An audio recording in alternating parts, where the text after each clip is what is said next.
নমস্কার বন্ধুগণ, SG poultry সবাইকে স্বাগত। বন্ধুগণ, আজ আমার ফার্মে পাখির বয়স 6 দিন। এই 6 দিন বয়স থেকে আমি কিডনির জন্য মেডিসিন চালু করে দিয়েছি, কারণ শীতকাল, কিডনির চাপ প্রচুর আছে। তো সেই জন্য আমি সকালে জলে দিয়েছিলাম নেপ্রোকেয়ার। সকালে জলে আমি দিয়েছিলাম নেপ্রোকেয়ার 1000 পাখির জন্য 50 ml করে। আর রাতের জলে আমি দিচ্ছি অ্যাবিসল। বন্ধুগণ, অ্যাবিসল খুব সুন্দর একটা কিডনির মেডিসিন। কিডনি অ্যান্ড লিভার দুটি খুব সুন্দর কাজ করে। তো তোমরা এই অ্যাবিসলটা ব্যবহার করবেই করবে, তবে রাতের জলে তোমরা দেবে। তো সকালের জলে তোমরা দিচ্ছ নেপ্রোকেয়ার, আর রাতের জলে তোমরা দেবে অ্যাবিসল 1 লিটার জলে 1 ml করে।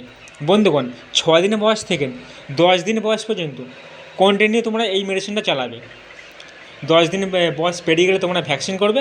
ভ্যাকসিনের পরে তোমরা কী মেডিসিন চালাবে সেটা আমি তোমাদের পরে ভিডিও জানাচ্ছি। ভিডিওটা যদি ভালো লাগে লাইক, শেয়ার, কমেন্ট করে অবশ্যই জানাবেন। ধন্যবাদ।